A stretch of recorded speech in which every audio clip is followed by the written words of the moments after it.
Good afternoon. How is everybody today? Good, thank you. Good. So we're now live on Facebook and we've got a really fun topic to talk about today. Sarah, what are we going to be talking about on today's live? Okay, well, we just thought we'd give you a few of our general tips on travel in general, talking about advice that you've been given or questions that you might have. And yeah, just really, I guess all of us looking forward to when we can pack our bags and go off again. Sounds good. So tell us, what is your kind of top tip, or what first springs to mind when you think about traveling? Oh gosh, it's just to be prepared and to be flexible, I would say. In the grand scheme of travel, nothing ever quite goes to plan, so it's important to prepare for that eventuality, I think. And that sort of goes towards what plans you're making, what things you're taking with you, your kit, and everything.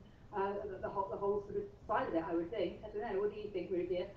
Yeah, you've stolen my top piece of advice given to me. I think I'm a stickler for lists, so I like what's going on. I know, like knowing what's in my bag and what I'm doing day by day, but also being a bit laid back if things don't always go to plan.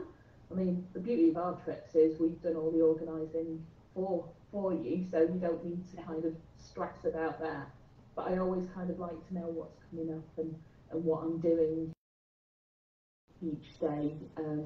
But like I say, if things inevitably, as they do, change, or you have to swap things out, just kind of going with it. And that's the beauty of travel, I think. That wouldn't you say, Lexi? Absolutely, yeah. Being flexible, it just makes things easier. A lot of the countries that we travel to are very, very different to the way things work in the UK. So, trying to expect that things are going to go the same way as they do at home, you just kind of setting yourself up for disappointment, to be honest. And part of the beauty of learning other cultures is about being able to go with the flow and just sort of see how things go. So I think you're completely right there. It's the number one thing is just to be relaxed, take it all in, experience it all, and be prepared for anything and everything. I think ultimately that's why we all travel, is to have these new, if we didn't want anything to be different, we'd all just stay at home. We want to go and experience all of these differences, and therefore that's, the whole beauty of it. Completely. So do you have any kind of practical tips on things that people can do to prepare for their trips? So, maybe packing tips or things to get organised. Ruby, you mentioned lists, and I'm definitely with you there. I'm a list maker as well. What kind of things do you do? I actually take my list with me on holiday as well, so I have a day-by-day list of, okay, today you're going to be doing this, so this is what you need to wear, and just kind of breaking it down. For me, packing cubes are great, so you can kind of break down your outfits, and it's just depends on if you're packing a suitcase or a backpack. You can kind of just have a little bit of order and structure and know where things are in your case without having to throw everything out onto your bed and try and find things. And also for me, one of the best things is knowing that you don't need an outfit for every single day and you can reuse things. Like packing light is the key, and one of the top tips that I've been doing for years is using like base layers for pyjamas. You don't need a separate set of pyjamas if you've got base layers, which work fine. So yeah, that's my top tip, is just knowing that you can reuse things and thinking a bit out the box for reusing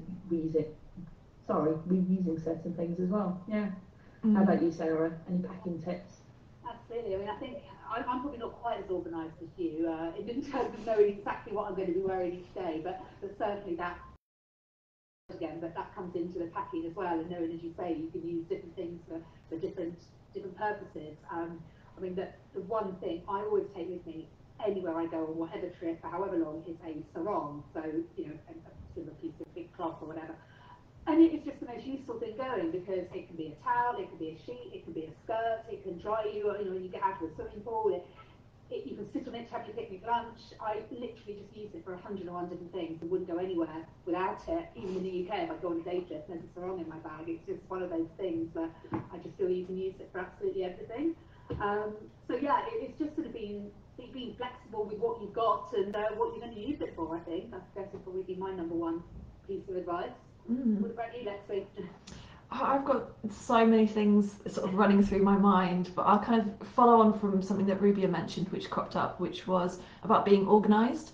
I would say one of the key things for making your life easier, during a trip, particularly a trekking trip where you've got a backpack, throughout the day with your bits and pieces in, know where things are in your backpack. So, when you've stopped for lunch, you can quickly, get your lunch out. You can, where your water bottle is.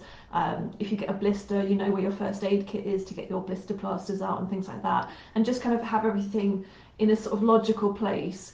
Quite often I find that if you just sort of pack it without really thinking, you end up in a panic thinking you've lost something, and then that just causes unnecessary stress.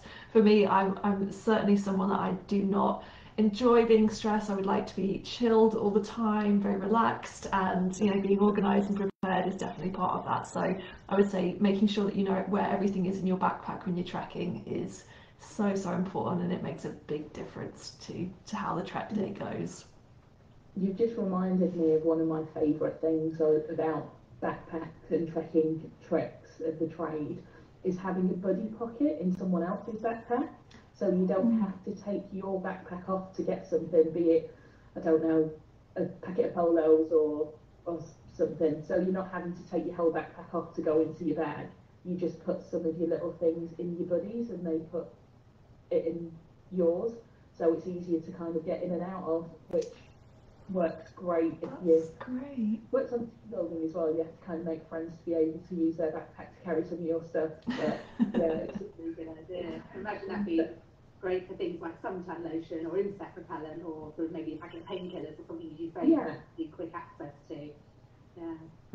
That's a really good idea. I hadn't thought of that before. I'm definitely going to try that out in the future. You're going to be distributing your sweets amongst the rest of the team, aren't you? So you've got quick access to them. I'm not sure, because if you hand sweets out, then they might disappear. That's the problem. Not that I'm mean.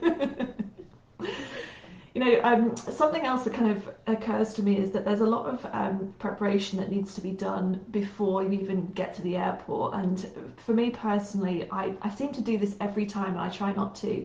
It's the little bits and pieces that you forget to do and prepare before you're packing. I think the one thing that I always leave to the last minute, and it takes the longest, is charging up batteries for cameras and GoPros and things like that. I always seem to leave it to the last minute, so I end up having to charge 6 or 7 batteries the night before I fly, and which means I'm waking up every 2 hours to swap the batteries over in the charger and things like that. It's an absolute nightmare. So I would say another really good tip is to get that kind of stuff prepared at least a week in advance, because it's done. It does take time. It can take a couple of days if you've got lots of batteries to charge, and just make sure that it's kind of packed away well in advance.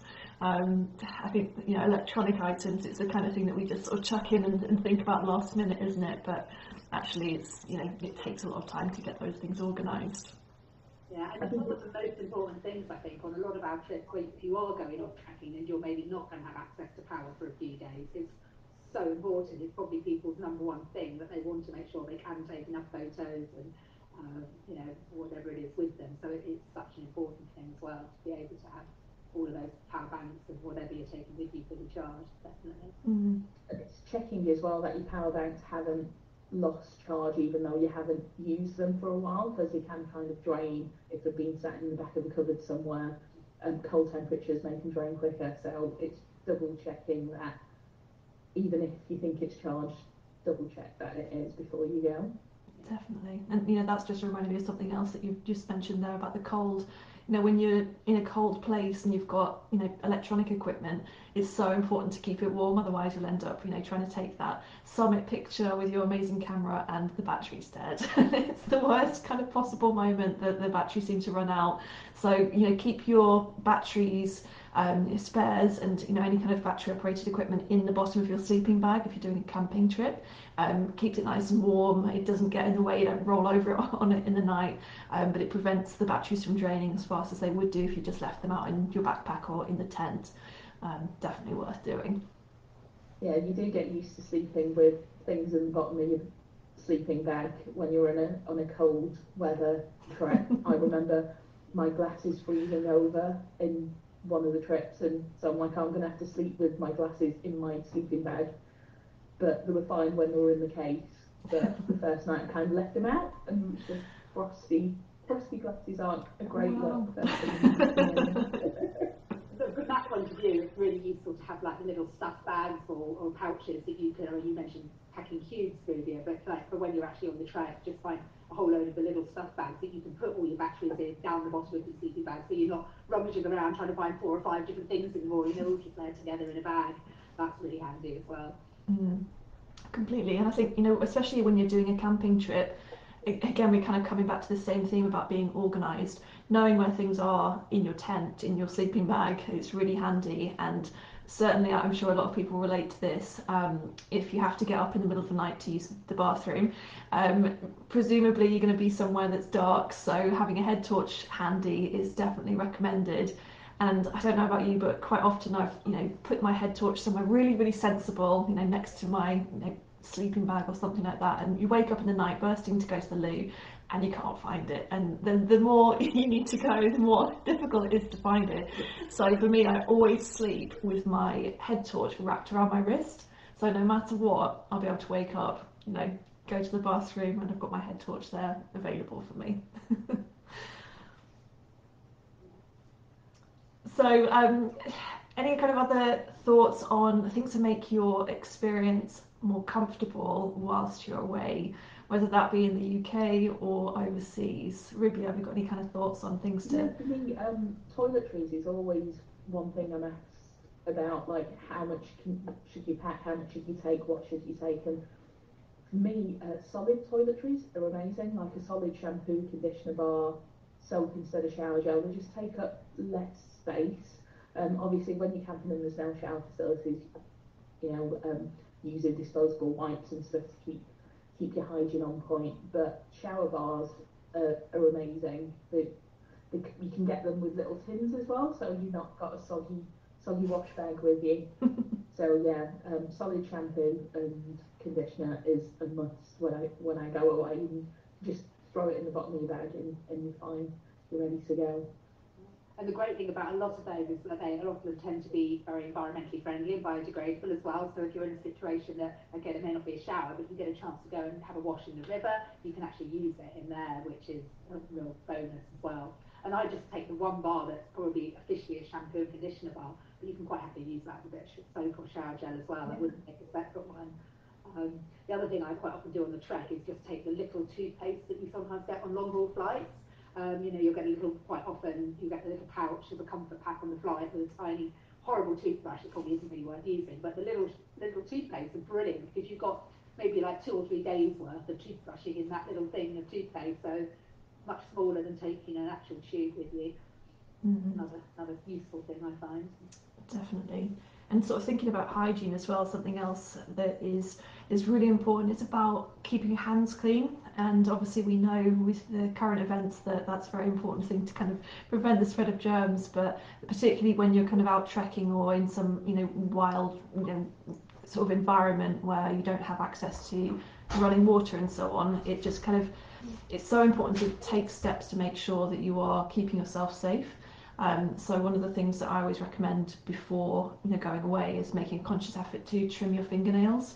And I know for a lot of ladies who have, you know, beautiful false nails, gels and things put on, it can be quite heartbreaking to think about, you know, cutting those nails short. But actually, it sounds quite gross. But when you're out and about and not able to wash your hands as frequently as you can when you're at home, there's lots of filth that gets caught onto your nails, and if you're then, you know, eating a picnic lunch and using your hands to eat a sandwich, then the chance of, you know, eating the nasty stuff is quite high. So trimming your fingernails is really important, and also trimming your toenails as well. You know, when you're trekking, if you've got kind of big talons of toenails, then, you know, the chances are that when you're doing your descents from, you know, mountains and things like that and the hills, you know, your toes will bump against the front of your boots and you'll end up either losing toenails or getting very, very sore feet. So trimming your nails, toes and fingers, definitely recommended. I think mentioning feet, having comfy boots it's common sense really, it's not even a tip. You have to have well worn, broken in shoes, and socks as well, socks that you're comfortable in, knowing that you're not going to rub, because that's the worst, having uncomfortable socks, and then finding at the end of your track that you've got massive blisters because they've been rubbing all day. Absolutely. Oh, Sarah, were you going to say something? You just not sure. No, I was just going to say, Ruby, you're mentioning boots there. We always do tell our teams this, but the most important thing as well is to make sure that you don't pack your boots on the flight. It's always important to keep a few essentials in your hand luggage, just in case that worst case scenario happens and your luggage goes missing. People who have been to our presentations are very familiar with us saying this all the time, that pretty much, you know, we can go out and buy you a brand new wardrobe if you do lose your luggage, but walking boots are the one thing you cannot replace. Your comfortable, well-worn-in walking boots. It's so important that you keep those in your hand luggage. And my personal advice would be to keep a few little extra things in your hand luggage as well, just in case that worst thing happens. Or if you're travelling with a companion, then cross-pack so that you have a few items of clothing in their pack and they have a few in yours, because it's unlikely that even one bag will go missing, but it's also even more unlikely that both will go missing. But at least like this gives you a little bit of something to fall back on should you be in that position that your luggage does go astray and doesn't turn up till a day or two later, which unfortunately can occasionally happen. That's a really good point. Something else as well is about making sure you've got good supply of medication as well. So keep that in your hand luggage too. If you rely on certain prescription medication, make sure you've got that. And of course, if depending on the country that you're travelling to, making sure that you've got the necessary prescription to prove that you are able to carry that and it is yours as well. Certainly, making sure that you've got a backup supply in your checked luggage, that's fine, but have enough for at least kind of a week in your hand baggage, just in case your luggage does go missing. Sometimes prescription medications can be more difficult to find in more remote destinations, so it's worth having that as a backup. So speaking of hand luggage and the actual travelling side of things, do you guys have any tips for flights? How do you help on long haul, or just in general, really, anything for the actual getting to the destination? Well, and I love long haul flights because I just find it a chance to literally switch off from everything and anyone for that extended period of time, because in today's modern world, how often do you get that opportunity to be disconnected for like 12, 13 hours? So although nowadays a lot of airlines are offering you the chance to log on to their onboard Wi-Fi, personally, no way. I like that kind of peace and quiet that the flights... I watch more films on a flight than I ever watch in real life, because you're there, sat there, so take advantage, embrace it, enjoy, I guess, what it can offer to you, rather than thinking of the negative side of it.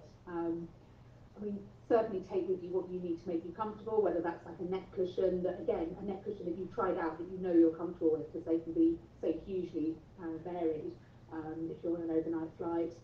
The temperature invariably will be too hot or too cold, so again, sort of having enough things with you, layers. Again, this is where my sarong comes in handy. I always have a sarong, so that can go over me if I get too cold. A pair of nice, comfortable socks. You will probably want to take your shoes off if you want to plane for that long. Just thinking of what's going to be comfortable for you. I always take a Kindle. As much as I love proper books, a Kindle to me is essential for travelling, because it just means I've got everything I could possibly want in that one tiny little piece of equipment, having plenty of books to read, whether you've downloaded things that you might want onto your phone to listen to or to watch. It just comes back to that being prepared, being organised, thinking in advance, don't leave it to the last minute, I guess. Have either of you got any other thoughts on that? For me, I can't travel without my eye masks and earplugs on a flight. Like, make sure it's in your hand luggage, not in your main suitcase. Especially if it's an overnight flight, you're never going to get total darkness. You might have a crying baby on the flight. Just knowing that I'm going to be able to sleep on that flight is an absolute must for me. And also your sleeping bag liner. I know you can sometimes get blankets on your flights, but nothing beats just kind of snuggling up into my own little sleeping bag liner. You can fasten your belt over the top of it because they're very thick, but it's just that little bit of extra comfort for the long haul. So yeah, I've had a few strange looks when I pulled it out and like kind of snuggled into my cocoon, but if it works, absolutely. Yeah, I would agree with that. It's all about comfort, isn't it? And just taking advantage of the extended period of time you have to be disconnected. There's a couple of things that I do to try and kind of take advantage of that, and one is to make sure that I have noise cancelling headphones. You know, if you are planning on watching loads and loads of movies, then the headphones that they provide are usually terrible, to be honest. So having my own noise cancelling headphones that I can use to, you know, watch the movies, it just kind of gives me that cinema experience when you're on the plane, and just kind of allows you to really get comfortable, and it blocks out the noises of the, you know, the people around you, the snorers, the babies, and the other things like that, the noise of the engine. Particularly if you are nervous about flying, being able to kind of block out those noises around you, it really kind of helps to kind of get you in the zone and to feel a bit more comfortable. So noise cancelling headphones are definitely one thing. The other thing that I tend to do is I always make sure that I have a water bottle that I will fill up after I've gone through security. So I've always got a litre of water and some moisturiser with me, because it can be very, very dry on the flights. So you know, just a basic kind of hand and face moisturiser and a bottle of water and a packet of Polos or some kind of sweets, just in case the air pressure affects your ears. It helps to clear that. Just those little tiny things to keep you comfortable, and yeah, it just makes the flight go much, much easier. How about when you get there? Have you guys got any tips for jet lag? Difficult one, isn't it? And it affects people so differently. I personally am always affected when I fly west, not east, but I know some people are completely opposite to that. I mean, the main thing I think for anybody, it's just got to be it sounds obvious, you want to get into the rhythm and the time zone of where you're going as early on as possible. When you arrive, eat at the right time, sleep at the right time, even if you don't feel like it, just kind of forcing yourself to do that for a day or two, and then, because that's all part of what makes your body sort of perform in the rhythm the way it does, is having those sort of times, even if you are lying in bed for a bit, or waking up too early. But it's just, I think, doing what you can to get into that time zone, whether that's on the way out or the way back, as soon as you can. You got any tips on that, Free or Rubia? Yeah, I mean, one of the things I always tell my teams is whatever you do, don't have a nap when you arrive. If you arrive, let's say after a long haul flight, you know, and it's different time zone, it's 11 o'clock in the morning, you check into your hotel room and, you know, you sit on the edge of the bed and you think, oh, just rest just for a minute. And the next thing you know, you're asleep for 3 or 4 hours and you can't sleep for, you know, days after that. So what I always suggest is, as soon as you arrive, you know, go and have a shower, freshen up, you know, check into your room and everything, and then go out and do something, whether that's explore the local area, sit in the garden of the hotel, or whatever it might be. Just don't be tempted to stay in your room, because you will go to sleep. You will absolutely ruin your night's sleep for the next few days after that. Rubia, how about you? Any thoughts? Yeah, the other temptation is constantly thinking about what time is it back home. That's a huge no-no for me, because if you're thinking, I would have been going to bed right now, you kind of get into that, I'm feeling a bit tired. Whereas if you live in the time you're in, it just makes it so much more easier, making sure you're eating at the time of your destination, not of, it's breakfast time back home, so I'm going to eat breakfast foods in the evening. It's just kind of tricking yourself into thinking it's the time where you are, not where you were, as it were. So yeah, the worst thing is having the dual times on your phone. I have to switch that off immediately. I'm like, I don't need to know what time it is back at home. Certainly, I've heard of people, as soon as they get on the plane, they change their phone or their watch to the time of the destination that they're going to, and that can certainly help, except it tends to be that the aircraft meal sort of schedule doesn't fit with that, so you end up eating at very strange times anyway. So yeah, you kind of have to almost write off the flight in terms of preparing for jet lag, but just as soon as you arrive in your destination, get everything in place to make sure that you can adjust to that time zone quickly. I think most people tend to find, in my experience, because when you're arriving in the destination, you've got all that excitement and adrenaline anyway, that it's somewhat easier to get going, because you arrive in a new country, you want to go out and explore and see and do things. So I think, you know, on the whole, people, once you're in that mindset, it's relatively easy. It's, I think, harder when you maybe get home and you don't have that sense of excitement and wanting to go out and explore, that it's a bit harder to deal with. But yeah, it's still the same theory, whichever way you're going. Absolutely. So a lot of the trips that we do include a community project as well, and some of the trips are, completely project focused. Is there anything, Rubia, that you take with you on the project trips that you wouldn't perhaps on another trip? Anything that you really enjoy? I tend to like trekking and project trips that the equipment tends to be a little bit different. So it's not walking boots, it's steel toe cap boots. Again, the same applies, making sure you've got a nail brush because your hands get filthy. For me, gloves, the building gloves aren't very comfortable, so I have a well-worn set of gardening gloves, which just work just as well. They're actually thicker than the building gloves that I took. With my first trip, I took building gloves, and my hands were blistered, and they got all sweaty because they had like a plastic lining in them. They were horrible. But then the gardening gloves, they were leather, they were just kind of softened, and yeah, they worked. But I used to tape up my thumbs so they wouldn't rub on the inside, because you're doing manual labour, you're digging, you're lugging bricks about, your hands do kind of get the worst of it. So I used to kind of tape up my thumbs with just like not just zinc oxide tape, but other kind of first aid tape, and then stick them in your gloves, and they wouldn't get as rubbed or raw. So yeah, tape up your thumbs. And the other one is we're all used to wearing them now, the masks for when you're mixing cement and things, you need to wear a mask. But for me, it was easier to have a buff, and I felt it was easier to breathe through the buff, but it offered the same protection as the builder's masks. But like I say, we all should be used to that by now. Everyone should have their huge stack of masks to take with them everywhere. Absolutely. I guess it's the same theory that, to be prepared and have tried all your equipment out before you go, so that you're not then faced with a nasty surprise on your first day on a site and thinking, these gloves are useless, or these boots are uncomfortable, or whatever. It's exactly the same theory. Try it all out, be familiar with it before you go. Absolutely. There's something else as well. You kind of, again, you've reminded me there, Rubia. The kind of the project trips, and in fact the trekking trips as well, where you're kind of exerting yourself. You are, using lots of energy. It's so important to keep on top of, your nutrition and your hydration.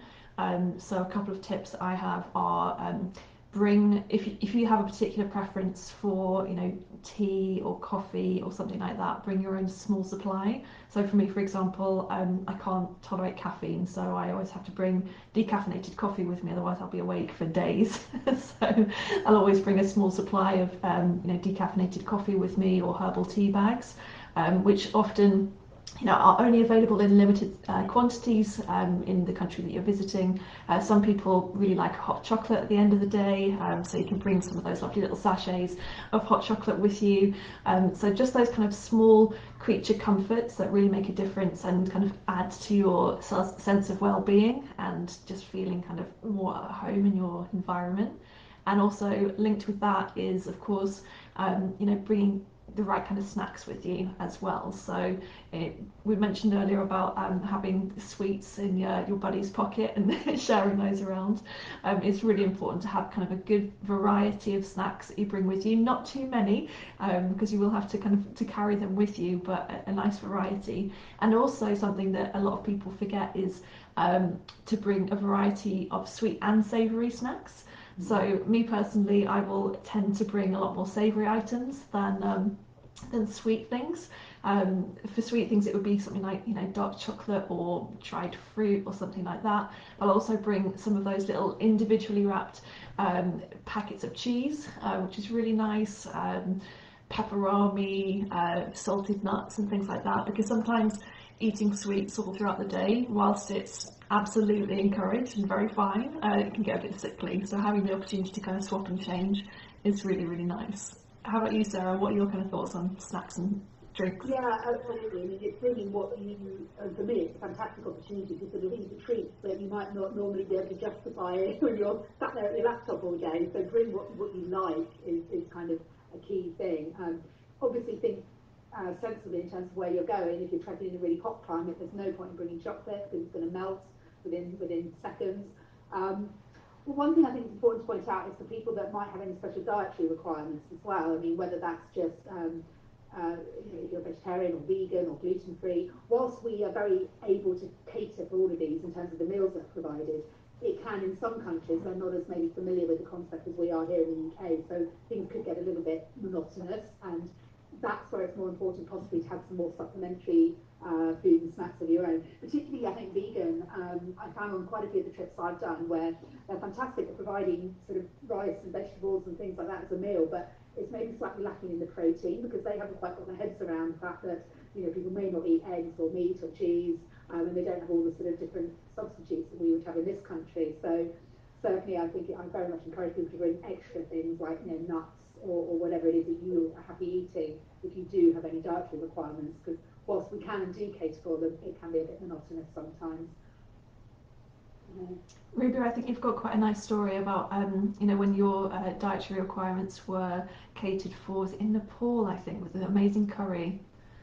Oh, the egg curry was amazing. So we went out to a curry house, and it was, I think it was a buffet, but everything had something that I couldn't eat in it, and I can't eat potatoes, so the veg curry was inevitably potato. So I was like, oh, I can't eat the veggie option, and like, don't worry, we'll sort you out. And they came, and it was the most delicious egg boona, and it just reminded me of home as well, because that was like, it's a dish we have here, and everyone was like, oh, what's that? And I'm like, no, it's mine. It's mine. I love it. That boona's mine. And it was just so simple and lovely. But it was the same in Cambodia as well. It was a project-based trip, and we were on the building site, so meals were cooked every day. They knew that I couldn't eat the meat, so even though there were veggie options, they'd always make me a separate veggie option, so I get to eat what everyone else was eating and have my special veggie dish as well, which was, wow. Everyone's like, oh, can we have some of that as well? I suppose. But yeah, the food has never been an issue for me on any of the trips, even with the restrictions. I've always managed to come home with a full belly. Now that is very true. The food is always plentiful, and you know, in terms of kind of the snacks, like I was mentioning, it's important not to bring too many because you're always very, very well fed. Absolutely, and so many people say that they actually end up putting weight on our trips. Like you go expecting to lose it with all this activity you're doing, but people came back home a little bit heavier than when they left. But don't let that put you off from signing up on one of our trips.